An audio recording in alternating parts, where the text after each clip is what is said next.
नमस्ते सबैजनालाई। आजको यस भिडियोमा हजुरहरू सबैलाई स्वागत छ। आजको यस भिडियोमा हामीले क्लास 10 को लागि अर्को भिडियो लिएर आइसकेका छौँ, जुन चाहिँ हाम्रो एलाइट पब्लिकेसनको लागि हुनेछ, जुन चाहिँ हाम्रो अर्को पार्ट हुनेछ है त। सो हाम्रो यो क्वेसनहरू एकदमै हाई एबिलिटी बेस्ड क्वेसनहरू आउँदैछ। सो अब यहाँ हेरौँ क्वेसन नम्बर 13 मा हेरौँ। 13 नम्बर ढिला नहेरिकन स्टार्ट गर्दैछु है त मैले। सो यहाँ हेरौँ, of 30 car passing through motor testing station भन्न खोजेको 30 वटा कार चाहिँ के हुँदैछ अरे भन्दाखेरि पास भयो अरे मोटर टेस्टिङ स्टेसनबाट, अथवा मोटर टेस्टिङ स्टेसनमा चाहिँ छ अरे भनिरहेछ। अनि 7 ह्याड डिफेक्टिभ ब्रेक्स भन्न खोजेको, त्यहाँ अब टेस्टिङ स्टेसनमा त डिफेक्टिभ ब्रेक लाइट अब के चेक गर्नुपर्ने हो त्यो चेक गर्छ, जहाँ चाहिँ 7 had defective brakes but not defective light भनिरहेछ। ठिक छ। And 18 cars had defective lights, 18 cars had defective light भनिरहेछ। त्यसो भए क्वेसन नम्बर एबिसीले भन्दै गर्छ, हामी गर्दै गर्छौँ है त। सो हेरौँ अब डाइरेक्ट हामी गरौँ है त एक्सर्साइजमा। सो अब यहाँ हेरौँ है त। लेट सोल्युसन हियर, यो सबै तपाईँहरू लेख्नु होला, मैले यहाँनिर लेखिदिइसकेको छु। Let n U total number of car passes through motor testing station है त। अनि एनडिबी भनेको चाहिँ के हो भन्दाखेरि डिफेक्टिभ ब्रेक है, डिबी भनेको। N D B is equals to number of car which has defective brake. ठिक छ। अनि एनडिएल भनेको चाहिँ defective light, number of car which has defective light. ठिक छ।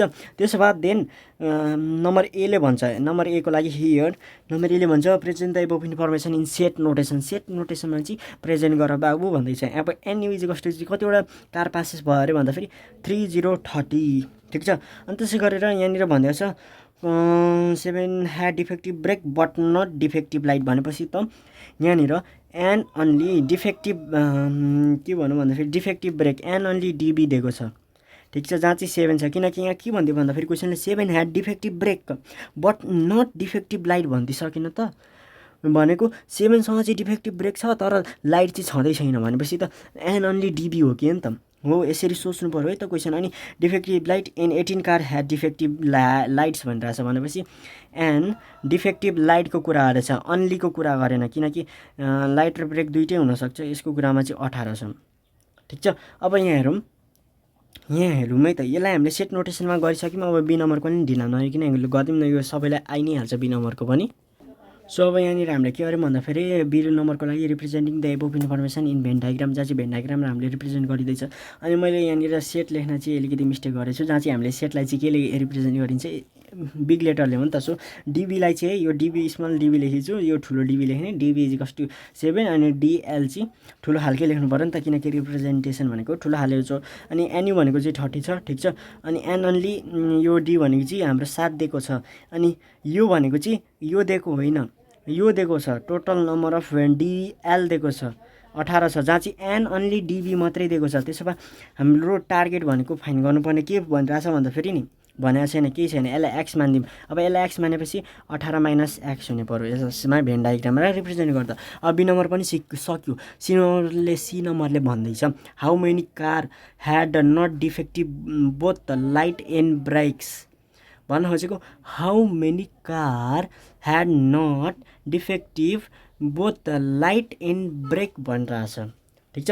यसले भन्न खोजेको चाहिँ कतिवटासँग चाहिँ, ठिक छ, कतिवटासँग चाहिँ के थिएन भन्दाखेरि both defective lights and defective brake चाहिँ कतिवटासँग छैन भनिरहेछ। ठिक छ। अब कतिवटासँग छैन त यहाँ हेरौँ है त। अब यहाँ सबैभन्दा सुरुमा हामीले गर्नुपर्ने भनेको चाहिँ नि एकछिन how many car had not defective both light and के भनौँ भन्दाखेरि कार भनिदियो है त। सो अब त्यसो भए हामीले गर्नुपर्ने भनेको चाहिँ के रहेछ भन्दाखेरि नि यहाँ हेरौँ है, यो हाम्रो कम्प्लिमेन्ट भन्न खोजिरहेको छ क्या। यहाँनिर के भन्न खोजेको भन्दाखेरि नि सबैभन्दा सुरुमा यहाँ हेरौँ है त। सो अब यसको लागि हामी हेरौँ है त, जहाँ चाहिँ हामीलाई थाहा छ एनयु निकाल्नको लागि छ एनडिबी एन अन्ली डिबी है त, किनकि एन अन्ली डिबी थाहा छ। एन अन्ली डिबी प्लस एनडिएल हो, यति नै गर्छौँ, जहाँ चाहिँ यो फाइन गर्नको लागि एनयु। नत्र एन अन्ली डिबी भइदिएको थिएन भने एनडिबी थियो भने चाहिँ माइनस इन्टरसेक्सन गर्थ्यौँ, जहाँ चाहिँ यहाँ अलरेडी माइनस इन्टरसेक्सन भइसक्यो। एउटा टर्ममा हामीले माइनस इन्टरसेक्सन गर्नु पऱ्यो नि त, हो कि नि त। जहाँ चाहिँ एउटा हाम्रो यो जेनरल फर्मुला भनेको के हो, एनयु निकाल्नको लागि n A plus n B minus n A intersection B A intersection B एनबीमा ए इन्टरसेक्सन बी घटाउने कि त एनएमा चाहिँ ए इन्टरसेक्सन बी घटाउने हो कि नि त, जहाँ चाहिँ यसमा कि त यसमा घट्छ, यहाँ चाहिँ घटिसकेको छ, जहाँ चाहिँ अन्ली छ यहाँ चाहिँ यो छैन। अब एन अन्ली ए अनि प्लस एनबी भने जस्तो छ। अब यो भन्नु अथवा यो भन्नु चाहिँ एउटै हो कुरो, ठिक छ, जहाँ चाहिँ हामीलाई यो थाहा छ नि त, त्यही भएर अब एनयु भनेको हामीलाई थाहा छ 3030। अनि हाम्रो के दिएको छ भन्दाखेरि यो दिएको एकछिन यहाँ हेऱ्यौँ है, हाम्रो एकछिन यहाँनिर मैले के गर्दै भन्दाखेरि यहाँ यो मिस्टेक गर्दैछु है त। यो होइन है त, एन डिबी युनियन डिएल चाहिँ गरेको मैले कुन गर्दैछु, यो फाइन गर्नको लागि त n A plus n B minus n A intersection B गर्नु पर्थ्यो कि पर्दैन थियो, जहाँ चाहिँ एनयु गर्दैछु मैले, एनडिबी युनियन डिएल भनेको ए युनियन बी भने जस्तै, जहाँ चाहिँ यो गर्नको लागि त हामीले एन अन्ली डिबी प्लस एनडिएल गर्ने यो कुरा अगाडि नै मैले भनिसकेँ, ठिक छ।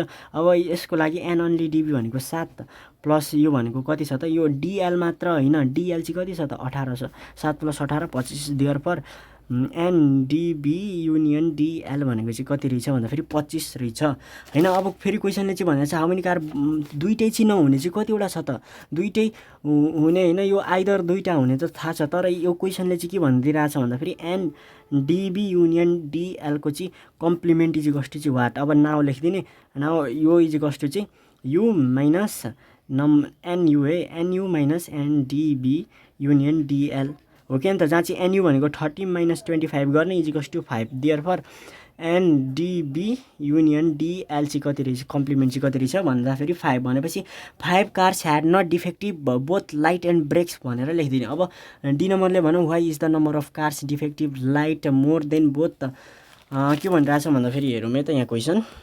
अब डी नम्बरले भनौँ why is the number of cars defective light more than both defective lights and brake भन्न खोजेको।